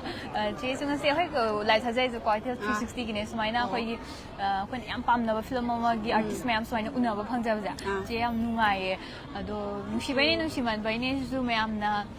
ꯈꯪꯗꯦ ꯁꯤꯒꯤ ꯃꯃꯤ ꯂꯥꯏꯔꯤꯛꯇꯤ ꯆꯞ ꯃꯥꯟꯅꯅꯀꯣ ꯋꯥꯔꯤꯗꯤ ꯍꯦꯔꯣꯗꯤ ꯑꯃꯃꯝꯅꯦꯕꯀꯣ ꯁꯤꯟꯁꯦ ꯑꯗꯨꯒ ꯀꯩꯅꯣ ꯃꯥꯅ ꯑꯩꯈꯣꯏꯒꯤ ꯑꯥꯔꯇꯤꯁ ꯑꯗꯨꯒ ꯗꯥꯏꯔꯦꯛꯇꯔ ꯈꯦꯠꯅꯕꯒꯤ ꯀꯩꯅꯣ ꯇꯧꯕ ꯍꯥꯏꯗꯤ ꯗꯥꯏꯔꯦꯛꯇꯔꯗꯤ ꯑꯃꯅꯦ ꯑꯩꯈꯣꯏ ꯑꯥꯔꯇꯤꯁ ꯈꯦꯠꯅꯕꯒꯤ ꯋꯥꯅꯦꯕ ꯑꯗꯣ ꯁꯨꯃꯥꯏꯅ ꯇꯅꯨꯒꯤ ꯁꯛꯂꯝ ꯂꯥꯡꯉꯤꯕ ꯆꯦꯆꯦꯒꯤ ꯃꯤꯡꯁꯦ ꯌꯥꯏꯁꯅꯥ ꯑꯩ ꯂꯥꯡꯂꯦꯟ ꯍꯥꯏꯒꯦ ꯇꯧꯕ ꯑꯟꯁꯔꯗ ꯑꯗꯣ ꯃꯤꯡꯁꯦ ꯃꯩꯇꯩꯒꯤ ꯃꯤꯡꯒ ꯁꯨꯃꯥꯏꯅ ꯀꯧꯕꯤꯔꯝꯕꯁꯦ ꯁꯛꯀꯁꯨ ꯌꯥꯝꯅ ꯆꯥꯟꯅꯩ ꯌꯥꯏ ꯑꯩꯈꯣꯏꯒꯤ ꯌꯥꯏ ꯆꯦꯟꯕ ꯌꯥꯏꯁꯅꯥ ꯀꯩꯅꯣ ꯍꯣꯏ ꯆꯦꯒꯤ ꯀꯩꯅꯣꯒ ꯕꯣꯏ ꯐ꯭ꯔꯦꯟꯒ ꯂꯥꯛꯃꯤꯟꯅꯕ ꯑꯣꯏꯅ ꯂꯥꯛꯑꯦ ꯑꯩꯈꯣꯏ ꯗꯗꯥꯒ ꯂꯥꯛꯑꯦ ꯑꯗꯣ ꯉꯁꯥꯏꯗꯤ ꯆꯦꯗꯣ ꯎꯗꯕ ꯁꯥꯏꯗ ꯑꯩꯁꯦ ꯍꯥꯟꯅ ꯃꯅꯨꯡꯗ ꯍꯥꯟꯅ ꯆꯪꯉꯨꯔꯦꯕꯀꯣ ꯑꯗꯣ ꯑꯩꯈꯣꯏ ꯏꯃꯥꯟꯅꯕꯤ ꯃꯌꯥꯝꯁꯨ ꯂꯥꯛꯑꯦ ꯍꯥꯏꯕꯗꯨꯗ ꯑꯗꯨꯝ ꯍꯥꯏꯐꯦꯠ ꯊꯣꯛꯂꯛꯄ ꯑꯗꯨꯒꯤ ꯑꯗꯣ ꯄꯥꯔꯠ 2ꯁꯦ ꯍꯧꯖꯤꯛ ꯌꯦꯡꯗꯣꯏ ꯅꯠꯇ꯭ꯔꯣ ꯌꯦꯡꯗꯣꯏꯅꯦꯀꯣ ꯑꯗꯣ ꯍꯣꯔꯦꯟ ꯐꯤꯂꯝꯗꯤ ꯌꯦꯡꯒ꯭ꯔꯥ ꯃꯃꯥꯡꯗꯁꯨ ꯌꯦꯡꯉꯝꯃꯅꯤ ꯈꯟꯖꯩ ꯑꯗꯣ ꯍꯥꯟꯅ ꯁꯨꯝ ꯆꯦꯁꯨ ꯐꯤꯂꯝ ꯃꯌꯥꯝ ꯇꯧꯕꯅꯤꯅ ꯌꯥꯝ ꯐꯖꯈꯤꯕꯀꯣ ꯑꯗꯩ ꯁꯤꯖꯟ 2ꯁꯨ ꯐꯖꯅꯤ ꯍꯥꯏꯕꯗꯤ ꯑꯩꯈꯣꯏ ꯁꯤꯖꯟ ꯑꯣꯏꯅ ꯋꯦꯕ ꯁꯤꯔꯤꯁ ꯑꯣꯏꯅ ꯂꯩꯈꯤꯕꯅꯤꯅ ꯋꯥꯔꯤ ꯑꯣꯏꯅ ꯂꯩꯈꯤꯕꯅꯤꯅꯀꯣ ꯃꯤꯅ ꯌꯦꯡꯕꯗꯗꯤ ꯌꯦꯡꯈꯤꯗꯕ ꯃꯤꯅꯗꯤ ꯀꯩ ꯍꯥꯏꯅꯤ ꯃꯃꯥꯡꯅ ꯀꯃꯥꯏꯅ ꯇꯧꯈꯤ ꯃꯊꯪꯅ ꯁꯨꯃꯥꯏꯅ ꯂꯥꯛꯄꯁꯦ ꯐꯤꯂꯝꯁꯦ ꯃꯇꯨꯡ ꯃꯔꯝ ꯈꯪꯗꯦ ꯀꯥꯏꯅꯁꯨ ꯈꯔꯁꯨ ꯍꯥꯏꯕꯤꯕ ꯑꯗꯣ ꯃꯀꯣꯛꯇꯩ ꯁꯨꯝ ꯐꯖꯅ ꯁꯤꯖꯟ 1ꯁꯨ ꯌꯦꯡꯕꯤꯔꯕ ꯁꯤꯖꯟ 2ꯁꯨ ꯌꯦꯡꯕꯤꯔꯒꯗꯤ ꯃꯃꯨꯠ ꯇꯥꯅ ꯈꯪꯗꯣꯏꯅꯦꯕꯀോ ꯐꯤꯂꯝꯁꯦ ꯌꯥꯝ ꯅꯨꯡꯉꯥꯏꯅꯤ ꯈꯜꯂꯦ ꯍꯥꯟꯅ ꯃꯃꯥꯡꯁꯨ ꯐꯖꯈꯤꯕꯅꯦ ꯋꯥꯔꯤꯁꯨ ꯐꯖꯈꯤ ꯑꯥꯔꯇꯤꯁ ꯃꯌꯥꯝꯁꯨ ꯑꯗꯨꯝ ꯂꯣꯏꯅ ꯀꯦꯔꯦꯛꯇꯔ ꯑꯃꯃꯝꯗ ꯂꯣꯏ ꯆꯞ ꯆꯥꯅ ꯂꯣꯏ ꯄꯨꯈꯤꯕ ꯉꯥꯛꯇꯅꯦ ꯂꯣꯏ ꯐꯖꯅꯤ ꯈꯜꯂꯦ ꯑꯗꯨꯗꯤ 1, 2ꯁꯦ ꯃꯃꯨꯠ ꯇꯥꯅ ꯌꯦꯡꯕꯤꯔꯀꯥꯟꯗ ꯐꯤꯂꯝꯁꯤꯒꯤ ꯅꯨꯡꯉꯥꯏꯕ ꯈꯪꯗꯣꯏꯅꯦꯕ ꯃꯥꯅꯦ ꯑꯗꯨꯅ ꯃꯌꯥꯝꯁꯨ ꯁꯣꯏꯗꯅ ꯐꯤꯂꯝꯁꯦ ꯌꯦꯡꯕ ꯂꯥꯛꯄꯤꯌꯨ ꯑꯗꯨꯒ ꯍꯌꯦꯡꯁꯨ ꯁꯣ ꯂꯩ ꯑꯗꯣ ꯍꯌꯦꯡꯒꯤꯗꯃꯛꯇꯁꯨ ꯇꯤꯀꯦꯠꯁꯦ ꯕꯨꯀꯤꯡ ꯇꯧꯁꯤꯟꯕꯤꯕ ꯌꯥꯒꯅꯤ ꯁꯤ ꯌꯥꯝ ꯅꯨꯡꯉꯥꯏꯖꯔꯦ ꯋꯥꯔꯤ ꯁꯥꯟꯅꯕꯒꯤ ꯇꯟꯖꯥ ꯑꯃ ꯄꯤꯕꯤꯕꯒꯤ ꯊꯥꯒꯠꯆꯔꯤ ꯐꯣꯇꯣ ꯀꯥꯞꯀꯦ ꯍꯥꯏꯕ ꯃꯥꯜꯂꯦ ꯅꯪ ꯑꯩ ꯅꯨꯡꯁꯤꯗꯕ ꯃꯥꯜꯂꯦ ꯆꯤꯡꯊꯥꯡꯒꯤ ꯑꯗꯨꯒꯨꯝꯕ ꯌꯥꯝꯅ ꯐꯖꯕ ꯃꯌꯦꯛ ꯑꯁꯤꯒꯨꯝꯕ ꯁ꯭ꯄꯦꯁꯇ ꯑꯩꯈꯣꯏꯒꯤ ꯐꯤꯜꯝ ꯑꯦꯗꯥꯞꯇꯦꯁꯟ ꯍꯥꯏꯕ ꯇꯥꯔꯦ ꯄꯨꯊꯣꯛꯄꯁꯤ ꯃꯃꯤꯒꯤ ꯂꯥꯏꯔꯤꯛ ꯍꯥꯟꯅ ꯂꯥꯛꯄ ꯑꯥꯔꯇꯤꯁꯅꯦꯕꯀꯣ ꯉꯁꯥꯏꯗꯒꯤ ꯎꯅꯖꯒꯦ ꯇꯧꯕꯁꯦ ꯇꯥꯟꯖꯥ ꯑꯃ ꯆꯥꯟꯅꯗꯕ 제생 사이디 한한 우제이버고 아데 아마는 성기 아마는 성기 저 스테이시 대전자게 제기 밍세 엘리나 ngamo Elena Angong. akwai kino le sai gan ne gi chese adu yeng jai khan de adu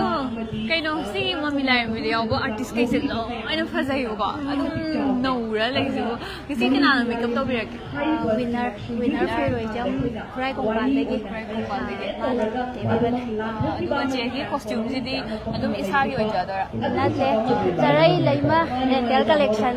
mana sponsor tau birak. mi sro ta lai ba da Aduga blouse sina sidi costume tau riba inau pa nau ba kuman na sponsor tau birak. producer producer na go kuma na sponsor ta ro ka che se am na phaze do matai ma ma gi role sa bu su yam na pak chai ko in ta pi ma le de na ko apoi no worry da ta gi bu matai ma du ma yam ma le che ado smai no worry da ta gi ba sa poi ni film mo na to pa kan da ko khitang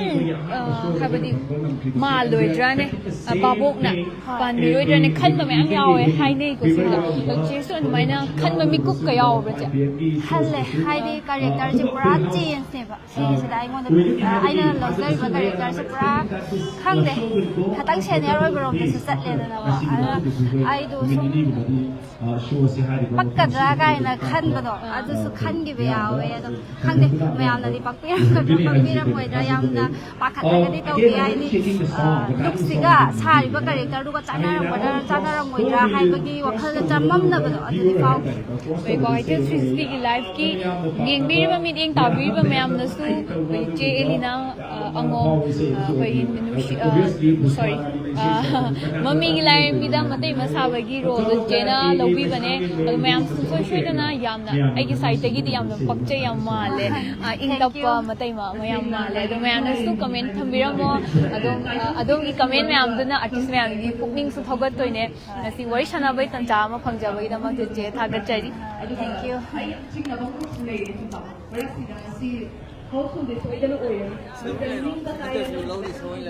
Thank you. somna ngan ro lai cha asa ai nga si makeup yam to yam thi sam ga de pha pha na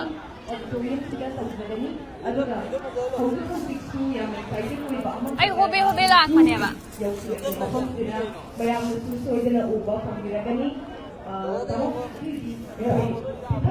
ai somna kan lo sa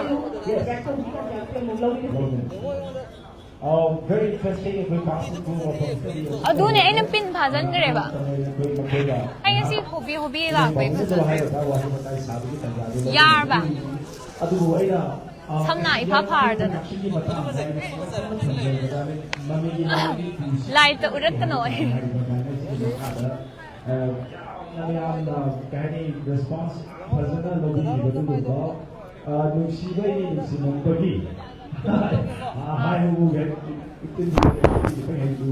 but this film was also produced under the same banner. photo si na karam kan da pirak toi na live to som nong don tho da san to live to som nong don tho ne tie som nam da uzo ba a som Definitely we are expecting the same thing. I don't know. mayam gi che na bu na ba da phani ko ko se zai unique way ba ya da can unfolding and flowing with the of the people to submit to the media ma oigini have you hazaba ko so hazaba mi im na tam da lecture ge da na ko the system la ni sin ka the main to the way we know that James Saigon is there definitely BJP Mongol is there. Apart from that, we also have Sanju Ligma, and also Janish Natinda. ai chan bra On top of that, we also have Loya, Ratan, Madhubala, Gita, Sanjita, Santa, Adina, Anisha, Linda, Roslyn. Yeah, may I have a party, but the most, Moi camera là các kiểu photo để xúc đã tha không and definitely would. Ajumani Young Blue Production की banner मखा ना हम सब दिखा कोई नहीं है ना मैं अपना कॉलेज का ब्लॉकबस्टर को डफन khudingmak se ayam di yaw ng production ki banner makada ko film se na ko ayam pam ne yengnari ai ki list de ki hoga tungan ba masi bayam war Tenang tak? Min mga kata. Min mga kata.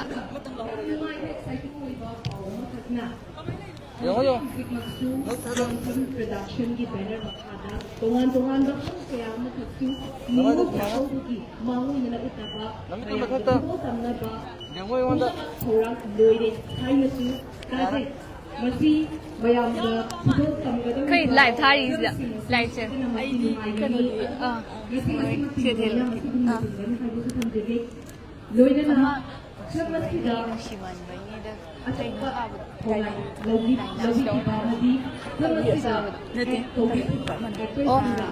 moi ki school ki na mamma male somne na la kera ma ko song kan su moi live program tawri aduna yam lang e hojik se mi myam sak salak pa gi mayam na he na khambira mane khoi gi wari li gi eli mais na wari li heli mais na khoi gi nushi bai ni nushi man bai ni da khoi school live ta yam nushi na na sab da khoi na u ba da su wari ta ba su yam na nungai gi ba aduga mitang gi su han bi ba pham ba dugum da ba yam na kaya ni sabi niya ang nafazay ko na siya ngasay ngan haibadi fast show madi taw grebe ko ado part 1 siya yeng rahan na yeng ado 2 zili kamay na kay ko haibadi yeng ba na si mayam yaw ito na gusto Adong part 2 se part 1 dagi ta na mayam ya pamba film mo ko hindi kajay ko ay di 2 sila masay mamang da lagi ba kano mayam sige confuse na malaki nila na ado na polo ya malaki nila film se hadi may magi mapam chan chan na character film mo kile so nila so na magi khazaba film mo ko hindi khaz mayam na se am na pam ne do pam na bahaya ka khoi sit je phang de ko production ba da shit full oi gre hay su mayam na yeng ning ba khoi Mamilay Migi part 2 Sibu yung nigbashing na book auction biraga hayang ide 30 sida shitje hujiki wena dikha hangi hayang ida magtadi aduga 2 su akoy helimis na na haibire ko sister na akoy sister na haibire sungsoy shoy na mayam yam na he na pam na kada ba ma oy na aduga 3 dis mayam na yeng go sing na thorang na ngai ko na akoy si live hazar se aduga white 360 live ne aduga una jari bse mayam na nushi bai ni nushi man bai ne da daina sawa daba koi yamna koi school life ko yam ning singhan bada koi sister na sabira ko da ade he na du shiva phaw bada mayam da su una bagi tanja ma pibi bagi ma ta thaga jai sona kan photo session ta and believe me half of the people are already inside the theater already manu the channel later mi za si yeng bala pa ka oi doi ne si mayam guys she give mom out the suit show up the full house ni ha ta ticket online the bangani na pero Tenang sa love you phaye ko ke happy ngai bi ko ha ta ticket photo capture ako'y live hay ne ID ka sino happy ba ako'y dasan singer ko yang na talented oi ko hujig ma camera lo sun ke camera lo kap te to le me ko ko til 360 ki live ne thajari ja film je ngasai hujig ai de lak pi bo idor ngasai ki lei je hoi hojik ta lak ne ai je pot ma thilu ba ado khatang ri theng ne yaw re akhoi naw poi ta ton ga ga di ngasai ne yaw ngasai ne yaw ra ke ta ton ni han han wari sanan je film je ging full ging ga chat to ne full ging ni ai di naw pa yaw re mamang gi si yeng gi yam lu ngai ba inam ma yaw rak ta ba yaw e inam ma ko ai chat khar ge masak kai sak khar ge masak ang kaw gina na ati ke sai da le ho ne ba ado moi kai chak ram akhoi ma hoi theng na dri ba yi chhoi jang ba da gi moi na han yaw ba ne ba moi manung na changam ma doi ma le changam ma ni film je koi da sa sin ja ka gi ino pa na kung ꯍꯥꯏꯕꯗꯤ ꯁꯨꯃꯥꯏꯅ film ꯑꯃ ꯌꯥꯎꯕꯗ ꯍꯥꯟꯅꯗꯤ ꯌꯨꯇ꯭ꯌꯨꯕꯇꯒꯤꯗꯗꯤ ꯃꯌꯥꯝ ꯚꯤꯗꯤꯑꯣꯁꯦ ꯃꯌꯥꯝ ꯁꯨꯃꯥꯏꯅ ꯂꯩꯈ꯭ꯔꯦꯀꯣ ꯃꯔꯣꯟ ꯑꯗꯨ ꯐꯤꯂꯝꯗ ꯁꯨꯃꯥꯏꯅ ꯊꯣꯛꯂꯛꯄ ꯎꯕ ꯐꯪꯕꯁꯤꯗꯀꯣ ꯃꯌꯥꯝꯕ ꯑꯃ ꯑꯣꯏꯅ ꯀꯩ ꯐꯥꯎꯕꯤꯒꯦ ꯊꯃꯣꯏꯗꯒ ꯌꯥꯝ ꯊꯤꯅ ꯅꯨꯡꯉꯥꯏꯕꯗꯤ ꯐꯥꯎꯋꯦ ꯍꯥꯏꯗꯤ ꯐꯤꯂꯝ ꯁꯥꯏꯅ ꯀꯨꯝꯃꯛꯄꯁꯦ ꯑꯗꯨꯒ ꯄ꯭ꯂꯦꯠꯐꯣꯝꯁꯦ ꯑꯅꯤꯃꯛꯀꯤ ꯐꯖꯕ ꯂꯣꯏ ꯂꯩꯔꯤꯕꯀꯣ ꯐꯤꯂꯝ ꯀꯨꯝꯕꯩ ꯐꯖꯕ ꯌꯨꯇ꯭ꯌꯨꯕ ꯇꯧꯕꯩ ꯐꯖꯕ ꯂꯤꯂꯥ ꯇꯧꯕꯩ ꯐꯖꯕ ꯊꯤꯌꯦꯇꯔ ꯇꯧꯕꯩ ꯐꯖꯕ ꯂꯣꯏ ꯂꯩꯌꯦꯕꯀꯣ ꯑꯗꯣ ꯐꯖꯕ ꯑꯃꯒꯤ ꯃꯊꯛꯇ ꯐꯖꯕ ꯑꯃꯃꯨꯛ ꯍꯥꯞꯆꯜꯂꯦꯅ ꯑꯩꯅ ꯂꯧꯖꯩ ꯍꯥꯏꯇꯥꯔꯦ ꯃꯇꯨꯡ ꯇꯥꯔꯛꯄꯗꯁꯨ ꯍꯦꯟꯅ ꯗꯥ ꯁꯆꯤꯟꯀꯔꯒꯤ ꯄꯨꯟꯁꯤꯗꯁꯨ ꯍꯥꯏꯗꯤ ꯗꯥ ꯁꯆꯤꯟꯀꯔ ꯋꯥꯅꯦꯁ ꯐꯤꯂꯝꯗꯁꯨ ꯑꯩꯈꯣꯏꯅꯁꯨ ꯌꯥꯎꯕ ꯍꯥꯟꯅ ꯑꯩꯈꯣꯏ ꯃꯌꯥꯝ ꯊꯦꯡꯅꯖꯈ꯭ꯔꯦ ꯑꯗꯣ ꯍꯦꯟꯅꯁꯨ ꯃꯌꯥꯝꯒꯤ ꯁꯦꯕꯥ ꯇꯧꯕꯤꯔꯛꯄ ꯑꯗꯨꯒ ꯍꯦꯟꯅ ꯅꯥꯗ ꯌꯦꯛꯇꯕ ꯑꯣꯏꯕꯤꯌꯣꯅ ꯑꯩꯈꯣꯏꯅ ꯋꯤꯁ ꯇꯧꯖꯔꯤ ꯑꯗꯨꯒ ꯀ꯭ꯋꯥꯀꯩꯊꯦꯜ 360ꯕꯨꯁꯨ ꯃꯌꯥꯝ ꯑꯩꯒꯤ ꯐꯣꯂꯣ ꯌꯥꯎꯕꯤꯔꯝꯃꯒꯗꯤ ꯐꯣꯂꯣ ꯇꯧꯁꯟꯕꯤꯔꯝꯃꯣ ꯁꯤꯒꯤ ꯂꯥꯏꯐꯁꯤꯁꯨ ꯁꯤꯌꯔ ꯇꯧꯕꯤꯔꯝꯃꯣ ꯊꯥꯒꯠꯆꯔꯤ ꯋꯥꯔꯤ ꯁꯥꯟꯅꯕꯒꯤ ꯇꯥꯟꯖꯥ ꯑꯃ ꯄꯤꯕꯤꯕꯒꯤ Director Masamot Freedom Direction. ꯑꯩꯈꯣꯏ ꯉꯁꯥꯏꯗꯒꯤ ꯑꯗꯨꯒ ꯃꯁꯤ ꯇꯤꯟꯕꯤꯔꯤꯕ ꯃꯌꯥꯝꯁꯨ ꯐꯣꯇꯣ ꯀꯥꯞꯄꯤꯒꯦ ꯍꯥꯏꯔꯣ ꯐꯣꯇꯣ ꯑꯝꯇ ꯀꯥꯞꯄꯣ ꯍꯧꯖꯤꯛꯃꯛ ꯑꯩꯈꯣꯏꯒꯤ ꯌꯦꯡꯍꯟꯕꯒꯤ ꯇꯥꯟꯖꯥꯗꯣ ꯑꯃꯨꯛ ꯂꯧꯖꯒꯦ ꯃꯌꯥꯝ ꯌꯥꯔꯒꯗꯤ ꯀꯦꯃꯦꯔꯥꯁꯦ ꯍꯧꯖꯤꯛ ꯇꯤꯜꯂꯤꯕ ꯀ꯭ꯔꯥꯎꯗꯁꯤꯗ ꯍꯥꯏꯕ ꯇꯥꯔꯦ ꯑꯩꯈꯣꯏ ꯚꯤꯌꯨꯋꯔꯁꯤꯡꯗ ꯌꯦꯡꯍꯟꯕꯒꯤ ꯇꯥꯟꯖꯥꯗꯣ ꯂꯧꯖꯒꯦ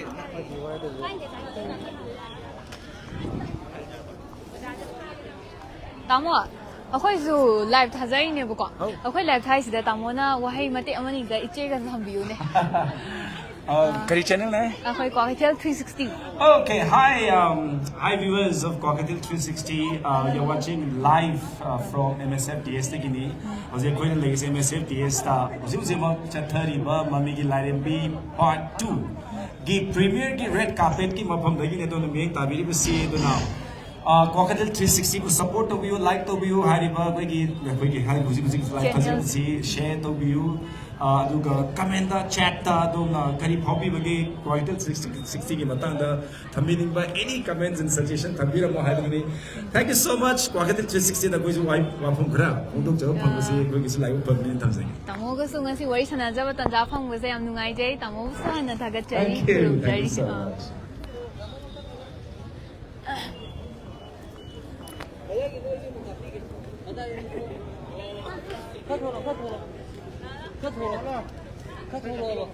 Photoda track Umangda amuk track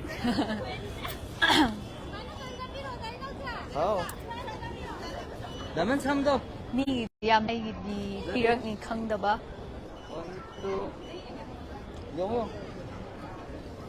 Hello guys, Kwakatil 360 की लाइव से दमी इन ताबीरी बा मयाम बुसु हन्ना थागतचरी ngasi mami की लाइन भी पार्ट 2 की मयाम सेकंड प्रीमियर शो येंग बगी मयाम से हजिक क्यू द लेप्तना मयाम लेनरे अदुगा ngasi दि सिट यामना फुल ओय लांथा पुलिस तसु MSDF DS तसु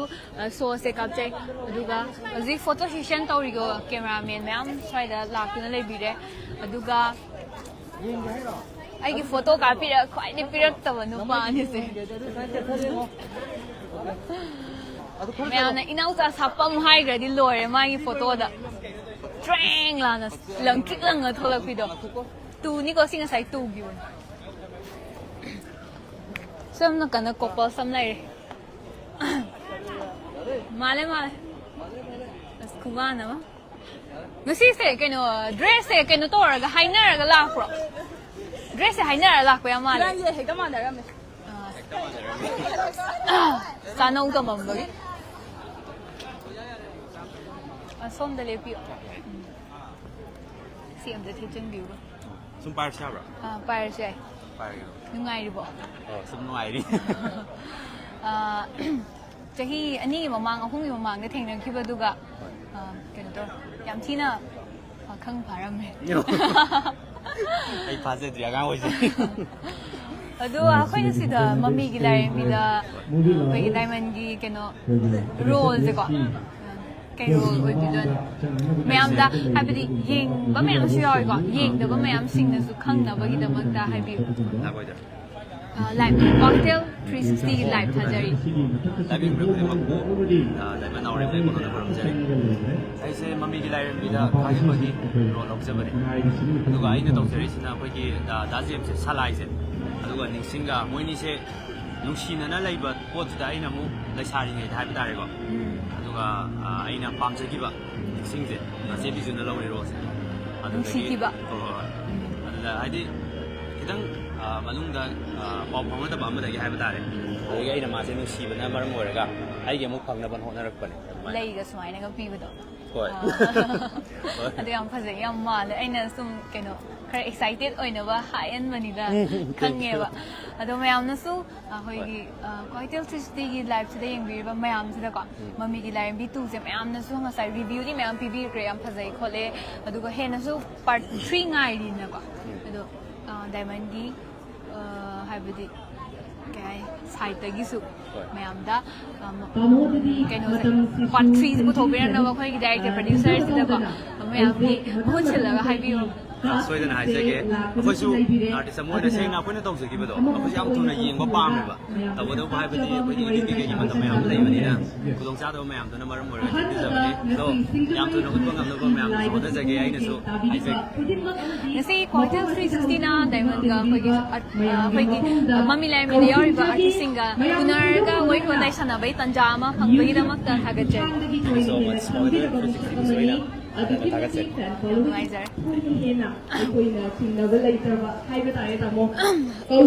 ꯑꯁꯥꯏꯗ makeup artist ꯌꯥꯝ ꯂꯩꯌꯦ, ꯁꯤ ꯌꯦꯡꯁꯤꯔꯣ? Taton red carpet ngasigi masigi red carpet premiere show of Mamigi Lairambi 2 tarang minasi. A big hand for Taton.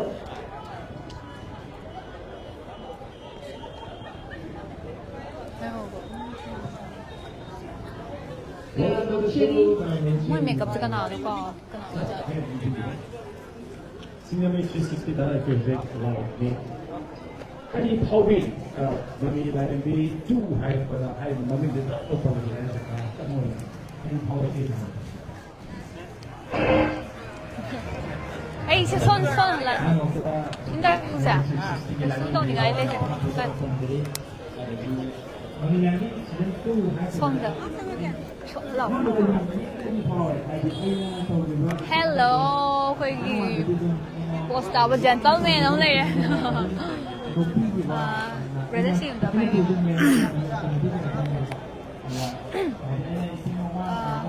Ko'y brother iming ja ang ta hai view ba. Ay call gre. ꯑꯩꯒꯤ ꯃꯤꯡ Ronaldo ꯑꯩꯁꯦ ꯆꯤꯡꯈꯨꯗꯒꯤꯅꯤ ꯍꯨꯟꯗ꯭ꯔꯥꯛꯄꯨꯝ ꯀꯦꯟꯗꯒꯤ ꯃꯅꯨꯡ ꯆꯟꯅ ꯂꯩꯕ ꯆꯤꯡꯈꯨ ꯍꯥꯏꯕ ꯂꯝꯁꯤꯗꯒꯤ ꯑꯩꯒꯤ ꯃꯤꯡ Ronaldo ꯑꯩꯈꯣꯏ ꯃꯌꯥꯝꯅꯁꯨ ꯍꯦꯟꯅ ꯈꯪꯕꯤꯔꯕ ꯑꯗꯨꯒ ꯉꯥꯏꯍꯥꯛ ꯂꯩꯇꯅ ꯑꯩꯈꯣꯏꯒꯤ ꯀꯩꯅꯣꯗ ꯑꯩꯈꯣꯏꯒꯤ ꯁ꯭ꯇꯣꯔꯤ ꯇꯥꯏꯝꯗꯀꯣ ꯃꯌꯥꯝ ꯎꯕ ꯐꯪꯕꯤꯔꯕ ꯑꯩꯈꯣꯏꯒꯤ ꯕ꯭ꯔꯗꯔ ꯔꯣꯅꯥꯜꯗꯣ ꯕ꯭ꯔꯗꯔꯁꯦ ꯈꯣꯟꯖꯦꯜꯁꯦ ꯌꯥꯝꯅ ꯇꯣꯞ ꯇꯣꯞꯄ ꯇꯣꯉꯥꯟꯕ ꯑꯃꯈꯛ ꯌꯥꯎꯋꯦꯕꯀꯣ ꯃꯤꯒꯤ ꯄꯨꯛꯅꯤꯡꯕꯨ ꯆꯤꯡꯁꯤꯟꯍꯟꯕ ꯑꯗꯣ ꯁꯤ ꯀꯃꯥꯏꯅ ꯇꯧꯔꯤꯅꯣ ꯁꯤ ꯃꯁꯥꯒꯤ ꯄꯣꯛꯄꯗꯒꯤ ꯈꯣꯟꯖꯦꯜꯁꯦ ꯅꯠꯇꯦ ꯄꯣꯛꯄꯗꯒꯤ ꯅꯠꯇꯦ ꯇꯁꯦꯡꯅ ꯍꯥꯏꯔꯒꯗꯤ ꯑꯩ ꯚꯣꯀꯦꯜꯁꯦ ꯑꯩꯒꯤ ꯑꯣꯔꯤꯖꯤꯅꯦꯜ ꯚꯣꯀꯦꯜꯗꯤ ꯃꯦꯡꯉꯦꯕ ꯌꯥꯝꯅ ꯑꯗꯣ ꯑꯩꯁꯦ 2018ꯗꯒꯤ ꯈꯦꯟꯖꯣꯡꯂꯥꯡ ꯍꯥꯏꯔꯤꯕ ꯊꯤꯌꯦꯇꯔꯁꯤꯗ ꯀꯩꯅꯣ ꯌꯥꯎꯖꯔꯛꯄꯅꯦ ꯍꯥꯏꯇꯥꯔꯦ ꯊꯤꯌꯦꯇꯔ ꯌꯥꯎꯔꯛꯄ ꯀꯥꯟꯁꯤꯗꯗꯤ ꯑꯩꯒꯤ ꯚꯣꯀꯦꯜꯁꯦ ꯊꯤꯌꯦꯇꯔꯒꯤ ꯄꯔꯐꯣꯔꯃꯦꯟꯁ ꯑꯦꯅꯤ ꯀꯩꯅꯣ ꯍꯥꯏꯇꯥꯔꯦ ꯂꯤꯂꯥꯕꯨ ꯑꯣꯏꯔꯦ ꯖꯒꯥ ꯑꯃꯗ ꯄꯔꯐꯣꯔꯃꯦꯟꯁ ꯄꯤꯕ ꯀꯥꯟꯗ ꯑꯩꯒꯤ ꯚꯣꯀꯦꯜꯁꯦ ꯌꯥꯔꯛꯇꯕ ꯑꯗꯨꯅ ꯚꯣꯀꯦꯜꯁꯦ ꯑꯗꯨꯛꯀꯤ ꯃꯇꯤꯛ ꯄ꯭ꯔꯦꯛꯇꯤꯁ ꯇꯧꯈ꯭ꯔꯦ ꯑꯩ ꯚꯣꯀꯦꯜꯁꯦ ꯑꯣꯜꯂꯛꯅꯕ ꯍꯣꯠꯅꯕ ꯑꯩꯈꯣꯏꯒꯤ ꯑꯣꯖꯥ ꯃꯤꯡ ꯑꯣꯏꯅ ꯍꯪꯒꯠꯆꯔꯕꯗ ꯑꯣꯖꯥ ꯊꯥꯅꯤꯂꯩꯃꯒꯤ ꯃꯈꯥꯗ ꯂꯩꯔꯒ ꯍꯥꯏꯇꯥꯔꯦ ꯑꯣꯖꯥꯅ ꯌꯥꯝ ꯋꯥꯅ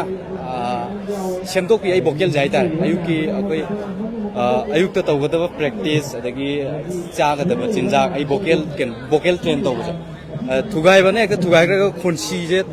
ꯇꯥꯔꯛꯇꯕꯁꯨ ꯌꯥꯎꯋꯦꯕ ꯑꯗꯨꯝ ꯁꯤꯔ ꯂꯩꯈꯤꯕꯁꯨ ꯑꯗꯨ ꯅꯤꯌꯣꯝ ꯆꯨꯝꯅ ꯚꯣꯀꯦꯜ ꯁꯦꯝꯗꯕ ꯌꯥꯗꯦꯕ ꯑꯗꯨꯅ ꯑꯩ ꯊꯤꯌꯦꯇꯔꯗꯒꯤ ꯁꯨꯃꯥꯏꯅ ꯚꯣꯀꯦꯜꯁꯦ ꯁꯦꯝꯈꯤꯕꯅꯦ ꯍꯥꯏꯇꯥꯔꯦ ꯑꯩꯅ ꯑꯍꯥꯟꯕ ꯀꯩꯅꯣꯗ ꯑꯩꯈꯣꯏꯒꯤ ꯕ꯭ꯔꯗꯔꯁꯦ ꯎꯖꯕꯁꯦꯀꯣ ꯁ꯭ꯇꯣꯔꯤ ꯇꯥꯏꯝꯗꯒꯤ ꯎꯖꯕꯅꯦ ꯑꯗꯨꯒ ꯀꯩꯅꯣꯁꯦ ꯕ꯭ꯔꯗꯔꯒꯤ ꯈꯣꯟꯖꯦꯜꯁꯦ ꯇꯥꯕ ꯀꯥꯟꯗꯀꯣ ꯑꯩꯅ ꯀꯩꯅꯣ ꯃꯥꯏ ꯈꯣꯟꯖꯦꯜꯁꯦ ꯌꯥꯝꯅ ꯇꯣꯞ ꯇꯣꯞꯄ ꯀꯩꯅꯣꯝ ꯐꯥꯎꯔꯤꯁꯤꯕꯣ ꯍꯥꯏꯗꯤ ꯁꯛꯀ ꯈꯣꯟꯖꯦꯜꯒ ꯇꯣꯉꯥꯟꯅ ꯇꯥꯔꯒ ꯍꯥꯏꯕꯗꯤ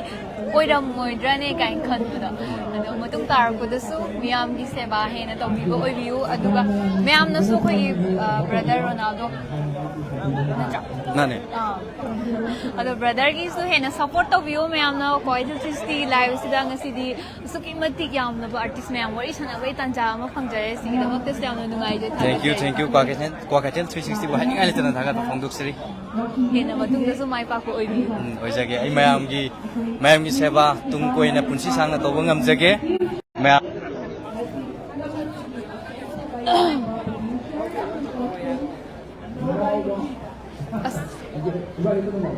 Misi yang nungai ko artist may ang una mo pang mo sa may na. Ano so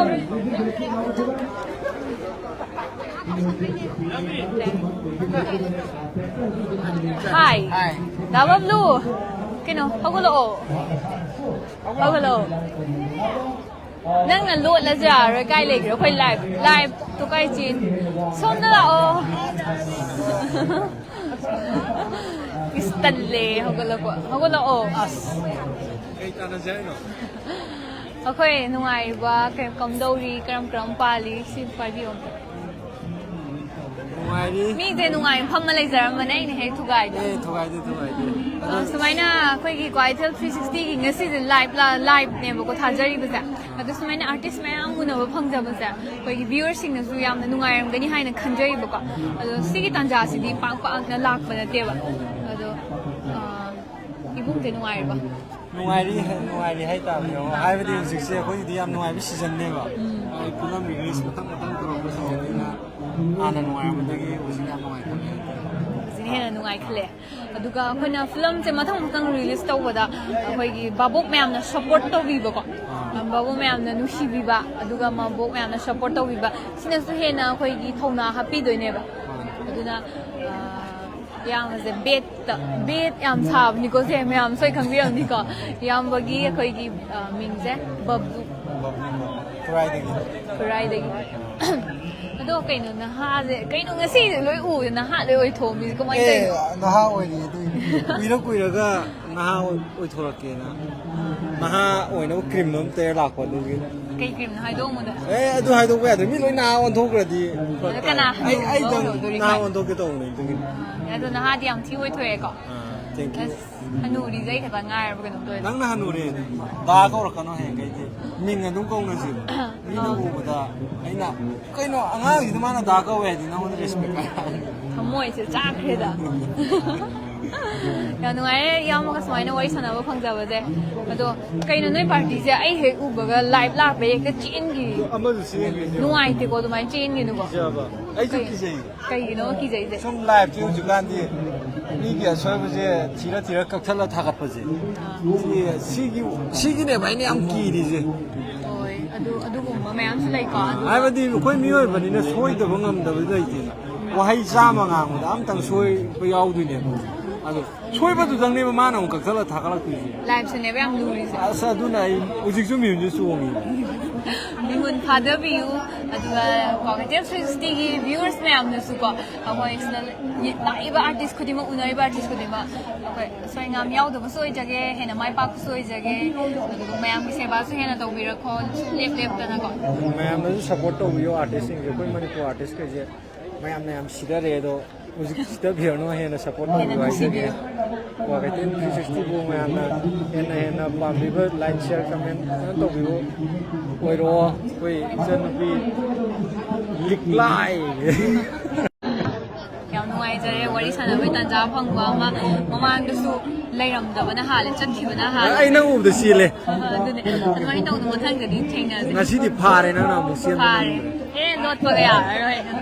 นั่นนุ่งไอ้เจ้วันนี้ฉันไปฟังจะว่ากี่ทางกันใจ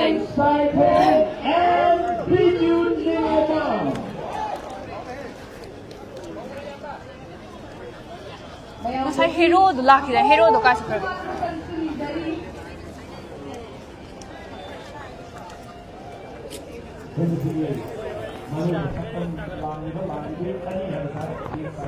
hujitse JBU la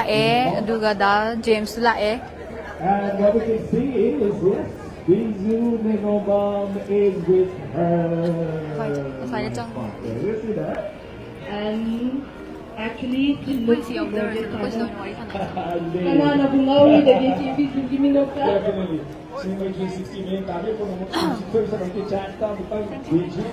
as ay waliwar ba ne kasi iti mai wana tang sai di phang ki na khan si ka chin da le ma ne lo la ga wa ma lak ba akhoi ra kui nga sai ka na la di kan ni lai sim le the chen liu baมาเช็คเกอร์ki ro ko u ba ꯑꯩꯈꯣꯏꯒꯤ ꯊꯥꯏꯅꯒꯤ ꯗꯦꯕꯗꯥꯁ ꯐꯤꯂꯝꯗꯣ ꯑꯗꯨꯗ ꯑꯃ ꯁꯦꯀꯦꯟ heroine ꯑꯃ ꯌꯥꯎꯕꯗꯣ ꯀꯦꯕ ꯃꯃꯤꯡꯗ ꯗꯥꯁꯨꯔꯆꯥꯟ ꯑꯗꯨꯗ ꯊꯥꯏꯅꯒꯤ ꯗꯤꯡ ꯇꯥꯡ ꯇꯥꯡ ꯇꯥꯡ ꯀꯥꯏꯅ ꯖꯒꯣꯏꯒ ꯁꯥꯕꯗ ꯕ꯭ꯂꯨ ꯃꯆꯨ ꯑꯃ ꯑꯩꯈꯣꯏꯅ ꯌꯥꯝ ꯄꯥꯝꯅ ꯁꯦꯠꯈꯤꯕ ꯃꯆꯨꯗꯣ ꯑꯗꯨꯒꯤ ꯃꯆꯨꯗꯣ ꯌꯥꯝ ꯐꯖꯩꯌꯦ ꯑꯗꯣ ꯉꯁꯥꯏ ꯁ꯭ꯋꯥꯏ ꯂꯥꯛꯄꯗ ꯐꯤꯒ ꯁꯨꯃꯥꯏꯅ ꯖꯔꯒ ꯍꯨꯝꯃꯒ ꯆꯠꯈꯤꯕꯗꯣ ꯐꯖꯩꯌꯦꯕ ꯑꯗꯣ ꯂꯥꯛꯀꯦ ꯇꯧꯕꯁꯦ ꯑꯩꯈꯣꯏ ꯃꯌꯥꯝ ꯃꯊꯪ ꯃꯊꯪ ꯊꯦꯡꯅꯔ ꯋꯥꯔꯤ ꯁꯥꯟꯅꯕꯁꯤꯗ ꯀꯥꯏ ꯂꯣꯠꯈ꯭ꯔꯕꯖꯥꯠꯅꯣ ꯁꯨꯃꯥꯏꯅ ꯀꯣꯏꯊꯤ ꯊꯤꯔꯛꯄꯅꯦꯕ ꯑꯗꯣ ꯉꯁꯤꯁꯦ ꯏꯁꯥꯅ ꯀꯦꯖꯔꯛꯏꯔꯣ ꯑꯩ ꯏꯃꯥꯟꯅꯕ ꯑꯃ ꯂꯩꯕꯀꯣ ꯔꯣꯁꯟ ꯇꯥꯃꯣꯌꯥꯏꯗꯣ ꯃꯥꯅ ꯁꯤꯍꯜꯂꯛꯑꯦ ꯑꯩꯈꯣꯏ ꯉꯁꯤ ꯂꯥꯏꯚ ꯊꯥꯖꯔꯤꯕꯁꯦ ꯀꯩꯊꯦꯜ 360ꯒꯤ ꯂꯥꯏꯚꯅꯦ ꯑꯗꯨꯒ ꯉꯁꯤ ꯑꯩꯅ ꯎꯅꯖꯔꯤꯕꯁꯤꯅ ꯃꯣꯃꯣ ꯄꯣꯔꯣꯝꯄꯥꯠ ꯍꯥꯏꯅ ꯃꯌꯥꯝꯅ ꯍꯦꯟꯅ ꯈꯪꯕꯤꯔꯒ ꯂꯩꯔꯕ ꯑꯗꯨꯒ ꯉꯁꯤꯁꯨ ꯎꯅꯕꯒꯤ ꯇꯥꯟꯖꯥ ꯑꯃ ꯐꯪꯖꯕꯁꯤꯁꯨ ꯌꯥꯝꯅ ꯅꯨꯡꯉꯥꯏ ꯌꯥꯝ ꯅꯨꯡꯉꯥꯏ ꯑꯩꯈꯣꯏꯒꯤ ꯃꯣꯃꯣ ꯄꯣꯔꯣꯝꯄꯥꯠ ꯍꯥꯏꯈ꯭ꯔꯗꯤ ꯔꯤꯜꯁꯇꯒꯁꯦ ꯗꯦꯡ ꯂꯥꯎꯅꯒꯀꯣ ꯄꯨꯔꯥ ꯍꯦꯔꯣꯏꯅꯤ ꯑꯗꯣ ꯍꯧꯖꯤꯛ ꯑꯁꯦꯡꯕ ꯂꯥꯏꯐꯇꯁꯨ ꯍꯦꯔꯣꯏꯅꯤ ꯑꯣꯏꯀꯣ ꯌꯥम ꯐꯖꯩ खितंग लाफो उतपिरोने खितंग लाफो को उतपिरोने हजामनी को आइन हाई मचुसी मक ओई बने मतलब तो जगोय सार दिंग तांग तांग काइन का थार कान दगा ब्लू की कलर की ओई की के हाई स्कर्ट का मस हमना अदु मसेट बदा याम फजे हाई बितंग लेखत पीबे आगदा अजवांग बने side ngan bra sai da koi mayamna hena khangnaraga lerba momo porongpat makeup artist aduga makeup artist haraga ne koi gi खितंग खुद से खितंग थागिबदो को मीग से मसक से एक फजा थोनबा अदुगा ngasi अखोइना लाइव तो उजबदो असुकी मति क्यामनो फजै अदुगा खोइगी इचे मन सेलिबा कइनो सारी ओइदोनि को याम फजै सि ब्लू गी जा हाना ngasi ममी ग्लाइमी पार्ट 2 से गेंग बचत तोरे प्रीमियर शो चतपदा ब्लू कलर से सेट केना हाना ऑलरेडी कलर गो लेबा खंदे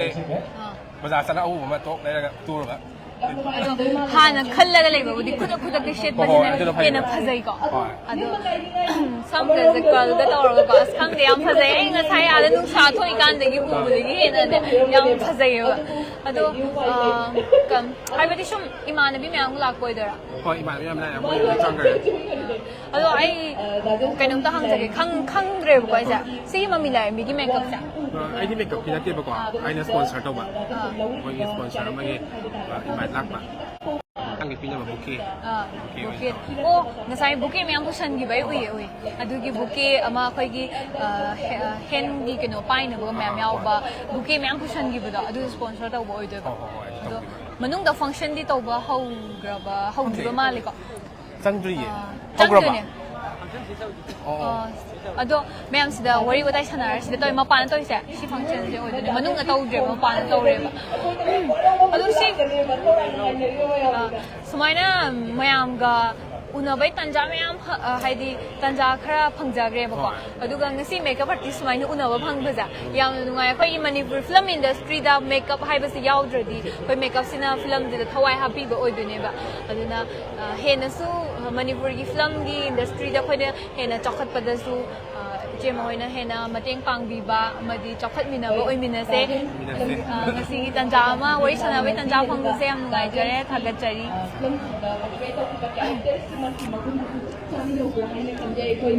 So kaida da sum hada tawdana film se yimina da bagi tanja luxury dajem patukara kadeshu all the best aduga amushukna Okay, away level was asked to the option jage khongle ketan tuna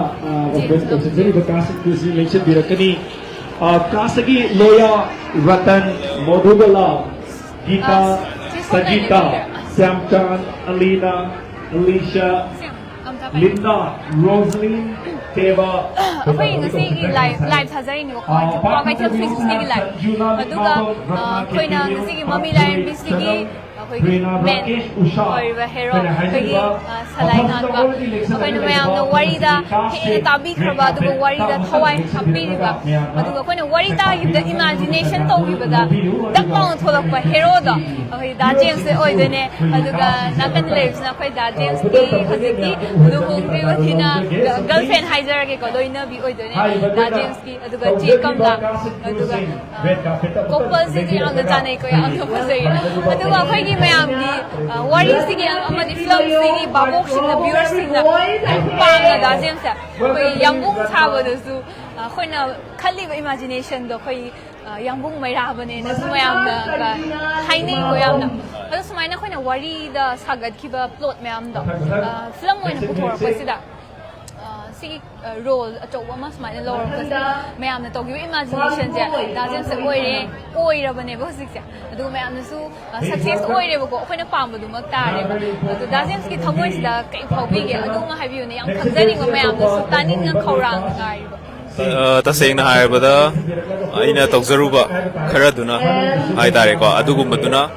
ꯃꯌꯥꯝꯅ ꯅꯨꯡꯁꯤꯕꯤꯗꯅ ꯑꯩꯉꯣꯟꯗ portrait ꯇꯧꯍꯟꯕꯒꯤ character ꯑꯃ ꯐꯪꯕꯁꯦ ꯁꯤꯃꯗꯤ ꯌꯥꯝ ꯊꯤ ꯅꯨꯡꯉꯥꯏ ꯑꯩꯉꯣꯟꯗꯁꯨ ꯑꯗꯒꯤ ꯃꯇꯨꯡ ꯇꯥꯔꯛꯄꯒꯤ ꯀꯦꯔꯦꯛꯇꯔ ꯑꯇꯣꯞꯄ ꯇꯧꯔꯛꯀꯗꯕ ꯀꯨꯝꯒꯗꯕ ꯃꯌꯥꯝꯁꯤꯡꯗꯁꯨ प्रजासिंसिना अदगी बाबोकसिंसिना नुक्सिबीदना अइंगोंदा अइगी कैरेक्टरसिगी मतुंगिना पिपिरक्पा कैरेक्टरदो चप चाना ngakna ngamnaba honabsu ngamnaba honasage matung tarapadasu babok mayamna da James ta khoina wari khudingmaki hero se khoina panjale yengbada ichang chana bo oiba ko ado hena su mayamgi tung koina seva tawbir ko ko aduga che haidi che kamla ga da James ka su haibadi ke haini haining wan hengan gidana ke haidana khangdre ko hena na da yektaba aduga unchi nu sangna mayamgi seva tawbir ko oibiu thank you hagatchai Ricky 7% ka ngai har Mathang Lengshin Bidai Mathang na si Shu Taramno Pishi Rosin Casting later ke di adumba kongrek kita tuna Lengshin Bidai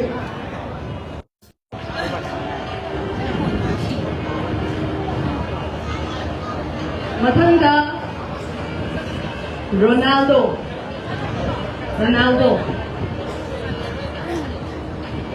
Thank you so much. All manito kumiyam din family si Ronaldo here. Next is Deva Lamat kita kasi ngayon na chow na kung lomi diba Adugong gaba ka member kudin magni Please line up.